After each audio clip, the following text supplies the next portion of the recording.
and you're taxing the bejesus out of your body.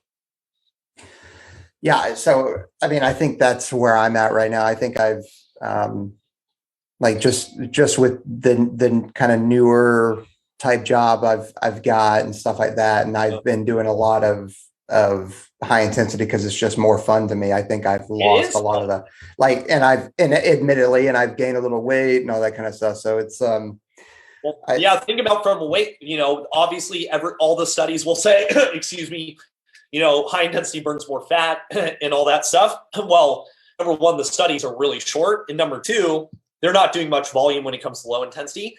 Think about it. When we're stressed, is it easier or harder to lose weight? It's harder. So think about high intensity is going to burn through sugar stores. So high intensity training demands that you burn through glycogen and sugar. So guess what? If I burn through it, my body's going to crave it because it needs to replace it. Yeah.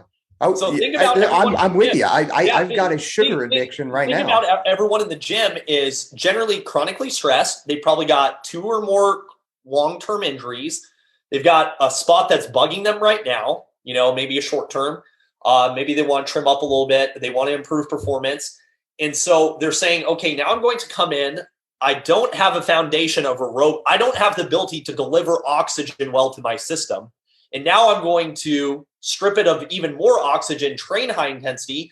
And then when I get to my workout, I'm going to do the same thing with my weights, which is a good thing. Remember, it's all good. It's just, once again, people got to think about how much intensity they can handle the week is actually not as much as they think. Yeah, and it doesn't mean you're weaker. Matches. You've only got so many matches in a match book. And the more stress I experience outside work, and the more stress I do input in my strength training. So if I go and do like a heavy deadlift in my strength training, I want you to think about like a match book and you burn a couple matches. If then I go to my run, it better be a polar opposite in a way, unless I'm trying to get all my intensity in one day. So when I do like a heavy deadlift, I'm not trying to do intervals with my run because I already did my stressful training that day and I need to do kind of anti-stressful training, even though it is a stressor.